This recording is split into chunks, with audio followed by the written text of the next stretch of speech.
I think a lot of you are hurting yourself here because you're so obsessed with Persona 6 and even Persona 4 Revival. Please allow me to elucidate this notion. Listen, quick disclaimer, I think both of the next Persona titles look amazing, and I honestly think both will be a breath of fresh air. This video is not a hit piece, it's me helping you. The bottom line is that it's still a long wait time for both titles, even if it doesn't feel that long away from now, since many of us have been unironically huffing copium for nearly a decade at this point. Half a year, for us that's nothing at this point, right? But here's the thing, the vast majority of you are so much more fortunate than I am. Because I know that the vast majority of you who are sitting there stoked about the Persona releases next year don't even realize that you don't even have to wait that long to experience Peak, to have a new Persona experience. You can have it right now and it will perfectly hold you over until the Persona releases next year. Just come with me for a second.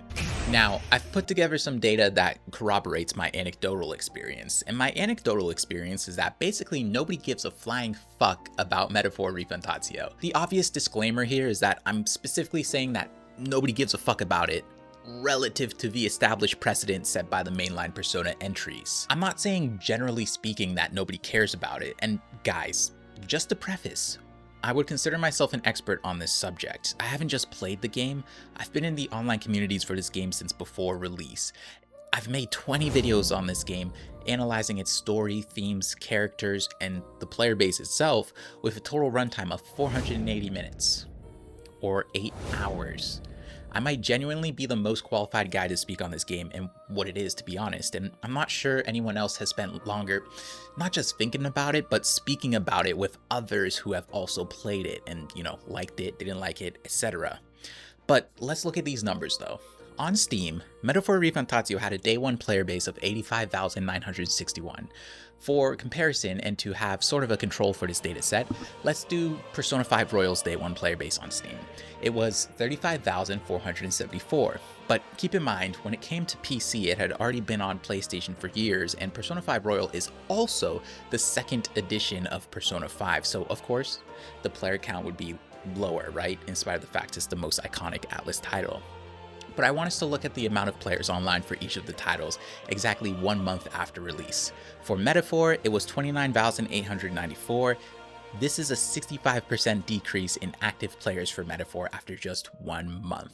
This is not normal for an Atlas RPG. For instance, our Control Persona 5's player count after 1 month was 29,321, which is a decrease of 17.35%. Now, you might be thinking, Curry, that's natural. Maybe a lot of players finish their playthroughs within a month. Metaphor is a little bit shorter, so maybe that plays a big role in this. Okay, sure. Then let's look at the play data for 1 week post-release instead. Your average person is not finishing these games in just 1 week, correct? For Metaphor, you're looking at 75,851 players 1 week after release, and for Persona 5 Royal, a player count of 34,714 1 week after release. So 11.8% decrease for Metaphor, and a 2.14% decrease after 1 week for Persona 5 Royal. So there's a clear trend in the data that suggests the majority of players who showed up to play Metaphor didn't see it through. If you're still not buying that suggestion, why don't we look at the reviews on Steam, right? So Persona 5 Royal has an all-time review count of 21,583 English reviews, and this is after I filtered it to only show reviews with a playtime over 70 hours. So it's basically only players who finished the game. Metaphor Refantatio, in spite of having an all-time player count that dwarfs Persona on Steam, only has 9,189 English reviews with a playtime over 70 hours. And for the record, these reviews are overwhelmingly positive, which shows that people who stuck in there and were able to avoid bouncing off considered the game to be peak. So why is it that nobody cares about Metaphor, even though the game itself is peak and arguably Atlas's greatest game yet? The Einstellung effect. The Einstellung effect is a cognitive bias where our previous experiences become so deeply ingrained that they shape how we approach new situations, often preventing us from seeing them on their own terms. Psychologists first observed this phenomenon in problem-solving experiments where participants who had successfully used one solution repeatedly continued applying it even when a much simpler solution was right in front of them. Familiarity became a mental shortcut, making it difficult to recognize a better or simply different approach. The same principle extends far beyond puzzles, right? Whether we're judging a new technology, meeting someone for the first time, or experiencing a new game, our brains instinctively interpret the unfamiliar through the lens of what we've already learned. Undoubtedly, this played a role with Metaphor Revantatio.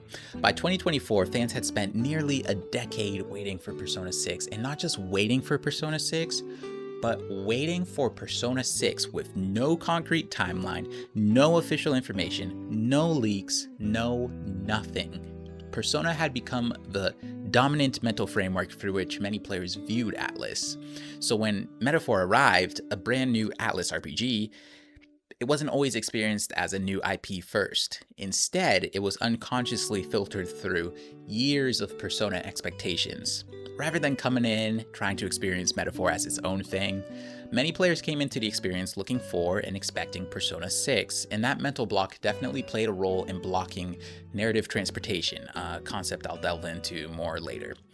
Can you imagine the negative impact it would have had on your experience playing Shin Megami Tensei, for example, if you were playing it and constantly unconsciously judging it through the lens and framework of Persona? Like everything about it was good or bad to you based on how similar it was or wasn't to Persona.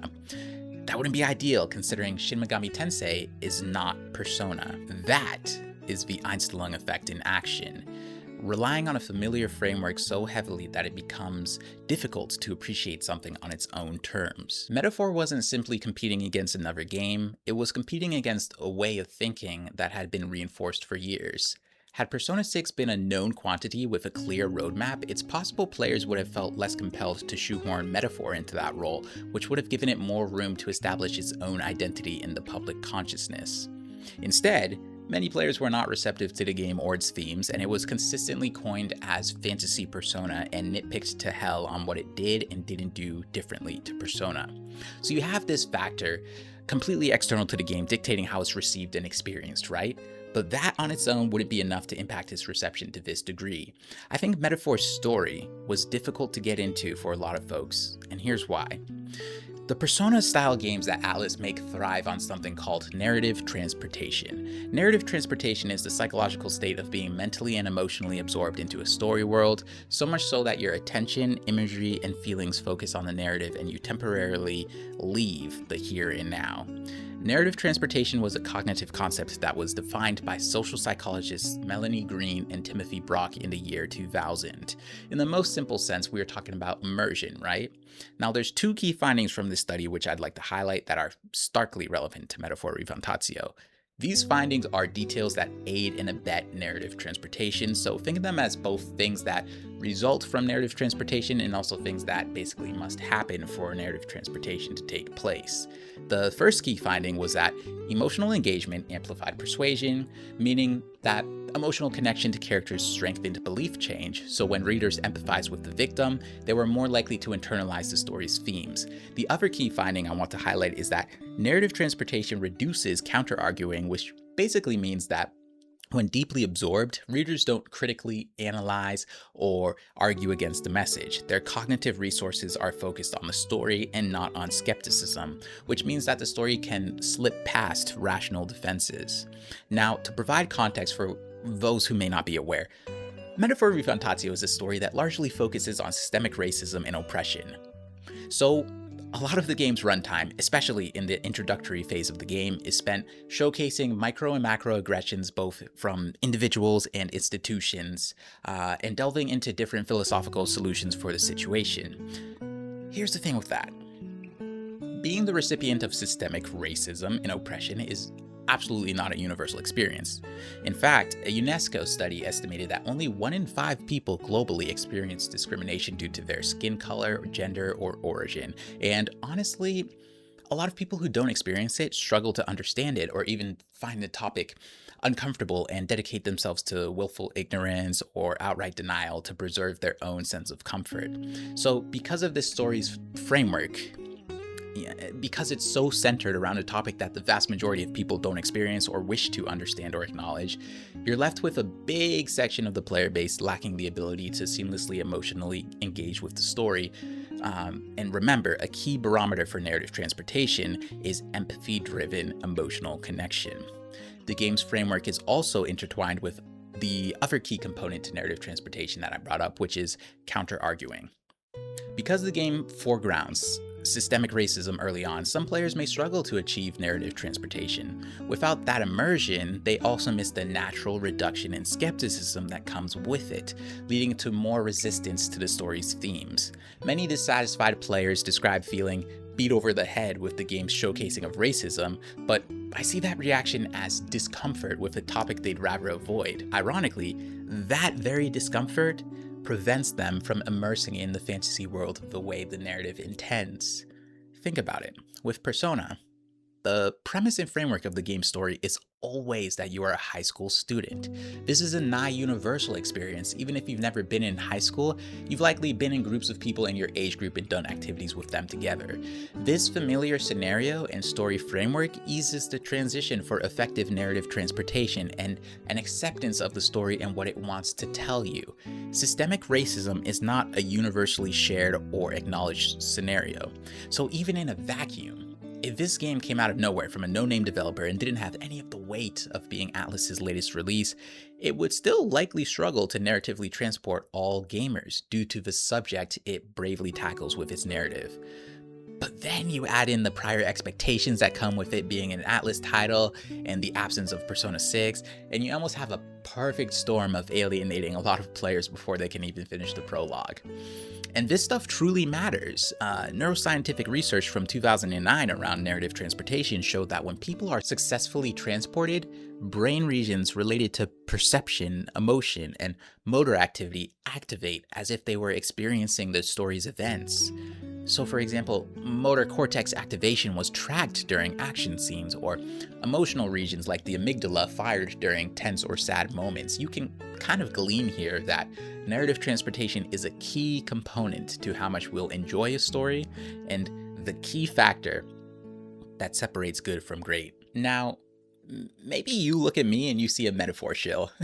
That's fine, but I wanted to bring in someone else here who you all would consider an Atlus superfan and whose videos you may have seen by now to kind of give his opinion of Metaphor Refantatio, just to hopefully reduce your skepticism a bit in terms of all the things I spoke about.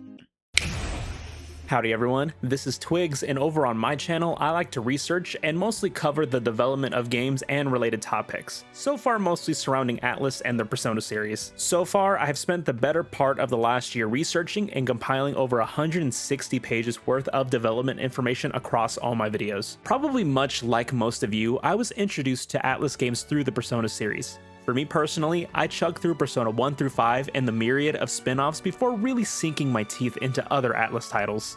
While I do love games such as Catherine, Devil Survivor, and SMT5, it's probably easy to say I do have a bias towards Persona.